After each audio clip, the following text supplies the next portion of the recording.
Aujourd'hui épisode 2 de ma série sur l'histoire de la mode pour voir quelles particularités chaque époque avait et comment ça influence encore notre style aujourd'hui. Si vous avez loupé l'épisode 1, je vous le mets ici en lien.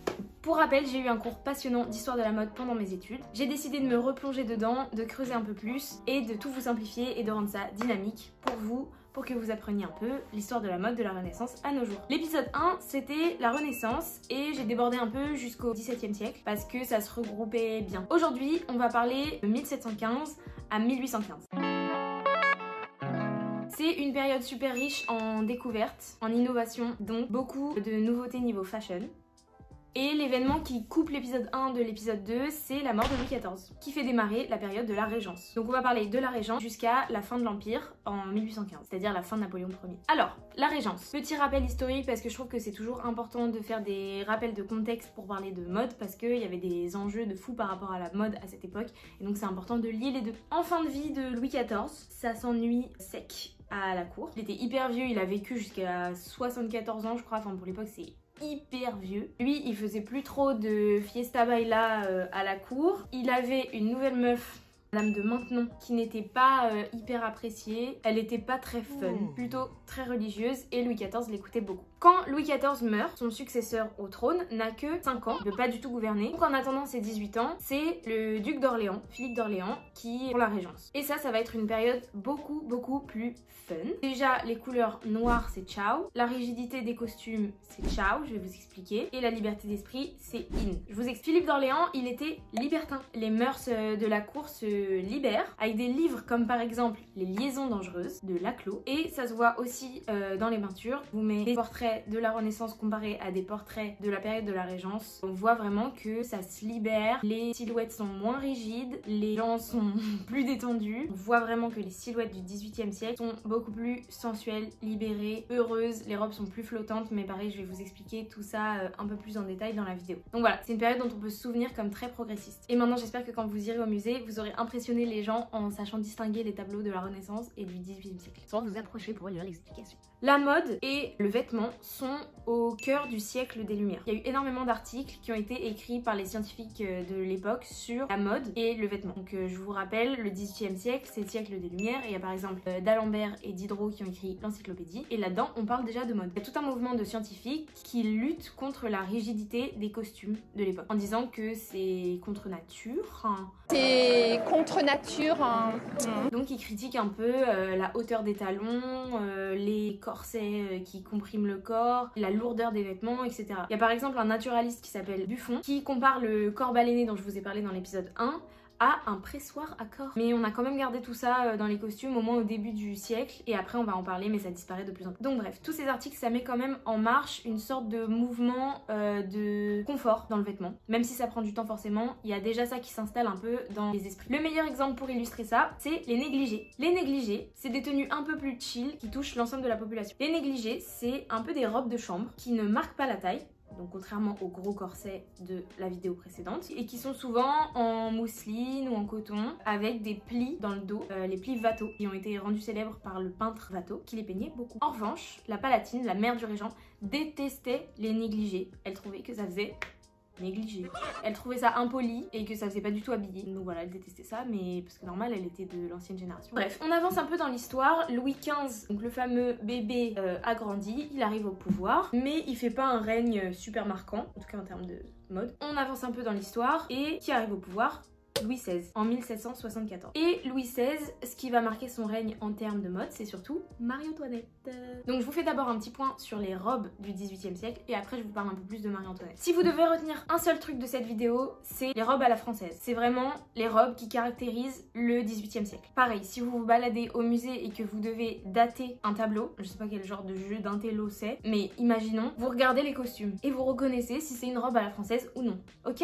Donc comme je disais, les silhouettes deviennent beaucoup plus naturelles et moins volumineuses et les couleurs commencent à s'éclaircir vers le style rococo. C'est typiquement la robe de Madame de Pompadour. Et on va décortiquer un peu ensemble sa silhouette, sa robe à la française. Alors la robe à la française, regarde quand même le panier, espèce de truc qui fait tenir la jupe en volume. Et donc au-dessus de la jupe, on porte un manteau, donc c'est ça qui va faire grosso modo la robe, et qui peut s'attacher au niveau de la poitrine par des nœuds, comme on voit là sur le tableau. Les manches, c'est des manches plates qui s'appellent des manches en pagode et qui s'évasent sur l'avant-bras pour se terminer un peu en froufrou et ces froufrous s'appellent des engageantes. Les engageantes, c'est des bouts de dentelle. On en fait 2 ou 3 rangs de hauteur décroissante et ça vient habiller joliment le poignet. Maintenant que je vous ai présenté la robe à la française, il faut que je vous parle d'une anecdote. Au salon de 1783, qui était un salon d'art, un scandale éclate. Elisabeth Vigée-Lebrun, une peintre, présente un portrait de Marie-Antoinette dans une robe de mousseline. À l'époque, la mode, c'est les robes à la française, comme j'ai expliqué. Donc vraiment, ça fait scandale de voir Marie-Antoinette, donc la reine, porter une robe qui est censée se porter chez soi. Donc au final, le tableau est refait et il ressort dans une nouvelle version de Marie-Antoinette qui porte effectivement une robe à la française en satin de soie bleue avec un panier et des volants quoi. Si vous avez regardé l'épisode 1, vous savez que les indiennes, donc les tissus de coton, étaient interdits sous Louis XIV, mais cet interdit est levé. Donc les indiennes redeviennent énormément à la mode au XVIIIe siècle. Et carrément, on en fait des robes et carrément, on en fait des manufactures. Par exemple, la toile de Jouy. J'aime la toile de Jouy.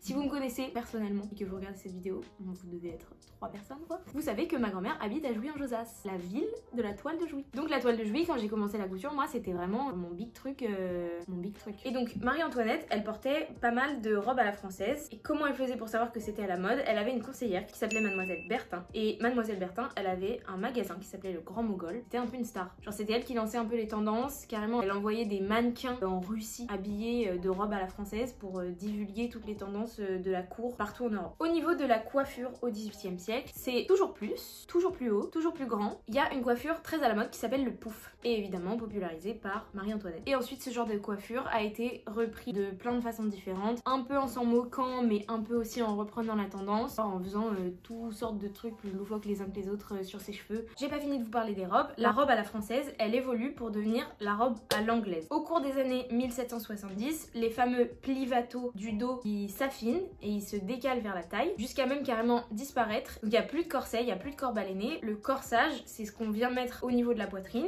Il peut être renforcé par de fines baleines qui sont cousues, mais il n'y a plus de corset à serrer et pour s'étouffer quoi. Pareil, il n'y a plus de paniers, donc les paniers qui étaient encore d'actualité juste avant dans les robes à la française, ils n'existent plus, ils sont remplacés par un truc qu'on appelle le faux cul. C'est des sortes de coussins en forme de croissant qui permettent de donner du volume à l'arrière de la jupe. Donc en fait les jupes partent plus vers l'arrière et beaucoup moins sur le côté comme c'était le cas à la Renaissance. Ce genre de robe, les robes à l'anglaise, ça devient la robe de la bourgeoisie autour de la Révolution. Bon, je pense que vous connaissez tous la façon dont s'est terminé le règne de Louis XVI, Révolution française.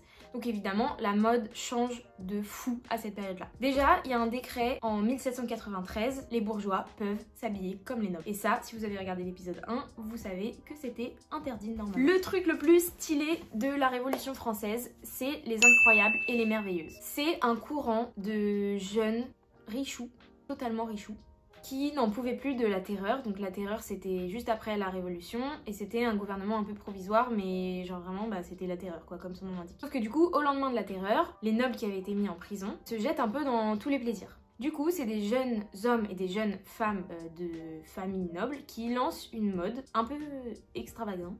Et ces jeunes-là, on les surnomme les incroyables et les merveilleuses. Donc globalement, c'est des royalistes. Hein. Donc avec le recul, ça stylé ce qu'ils ont fait, mais voilà quoi. Royalistes. Et ces groupes de gens, ils se reconnaissent par les couleurs qu'ils portent et les accents qu'ils ont. Donc par exemple, ils éliminent totalement les R de leur vocabulaire, parce que ça rappelle le R de la Révolution. Donc ils prononcent plus les R.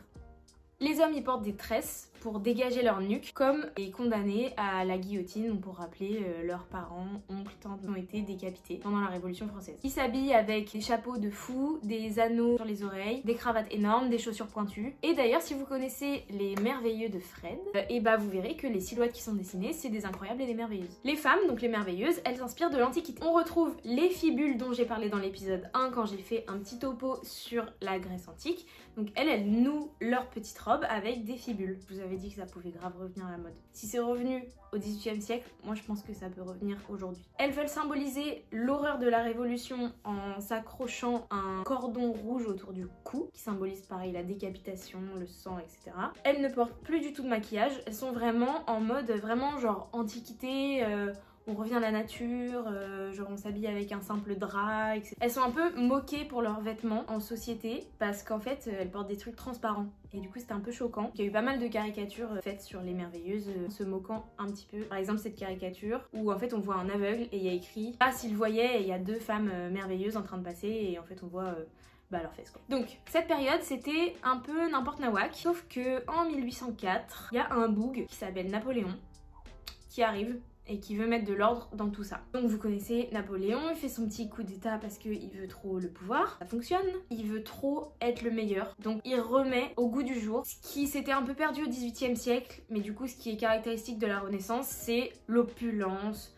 vouloir que prouver avec ses vêtements, avec ses trucs, avec la déco, avec machin. Donc la mode fait partie des nombreux instruments que Napoléon utilise pour affirmer la symbolique de son pouvoir. Il fait par exemple appel à Louis-Hippolyte Leroy, un des premiers grands couturiers de mode connus, pour habiller Joséphine au sacre de Napoléon. En fait en gros il remet au goût du jour tous les trucs de la Renaissance, donc vraiment très moderne le mec. Genre il remet au goût du jour donc la traîne, la collerette, donc voilà ça c'est un portrait de Madame de Sénone qui a été fait par Ingres, et ça c'est vraiment un portrait qui montre bien la mode sous Napoléon, parce que du coup il y a la collerette, les crevés sur la manche, donc c'est un peu ouvert comme ça, la châtelaine qui est une longue chaîne sur laquelle on suspendait divers objets, le velours de soie et la modestie qui est un tissu transparent qui venait couvrir le buste. Tout ça c'est connu sous le style empire, et surtout aujourd'hui il y a encore des robes taille empire où en fait on marque la taille vraiment très haute juste sous la poitrine. Et un petit objet fashion à connaître de cette époque là, c'est les réticules qui sont de petits sacs à main qui prenaient des formes diverses et variées. Napoléon dans sa modernité la plus totale refait apparaître le corset, alors que beaucoup de scientifiques avaient dit que c'était super mauvais pour le corps. Donc voilà, Napoléon rigidifie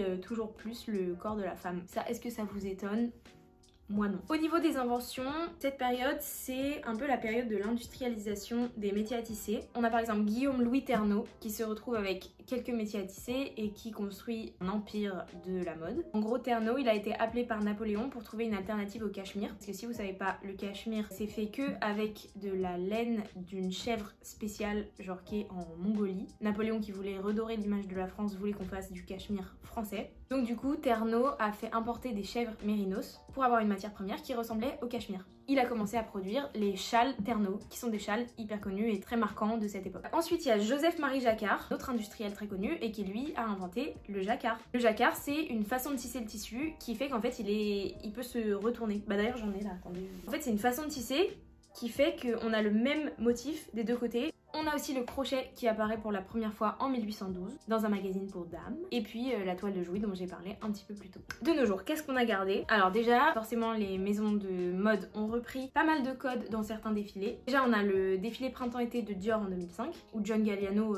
vraiment a repris tous les codes de la robe à la française. On a aussi Louis Vuitton en 2018, sa collection printemps-été qui a décidé de reprendre un peu les codes du rococo mais twisté à la mode rock'n'roll. Et encore plus moderne, on a Giambattista Valli en 2023 qui a repris certains codes de la robe empire pour son défilé. Après au niveau des marques, il y a des marques qui ont gardé totalement l'essence 18e dans le cœur de leur ADN de marque, par exemple Christian Lacroix ou Vivienne Westwood. Et puis pour ce qui concerne les matières, pareil, j'ai des marques durables à vous conseiller, comme on me l'a suggéré dans un commentaire de l'épisode 1. La toile de Jouy bien évidemment, qui est une matière super à la mode, qui a été remise au goût du jour par Dior et qu'on retrouve déjà de manière plus accessible et en mode durable chez Mogo, qui est une marque qui est sur mon site Rechute et qui fait pas mal de jolies culottes et tangas en toile de Jouy. Il y a aussi une marque qui s'appelle Studio Rosalie qui fait des pièces sur commande et avec beaucoup de toiles de Jouy aussi. Pour ce qui est du jacquard en mode durable, il y a une marque qui s'appelle Marine Guillemette qui fait de magnifiques vestes en jacquard upcyclées, et aussi une marque qui s'appelle Flora Sao qui pareil reprend du jacquard pour faire de magnifiques pièces. Voilà, c'est tout pour l'épisode 2. J'espère que ça vous a plu. On se retrouve la semaine prochaine pour une nouvelle vidéo mercredi à 18 h et on se retrouve dans 2 semaines pour l'épisode 3. N'hésitez pas à liker, commenter si vous avez aimé et abonnez-vous en activant la cloche pour ne rien louper. Bisous!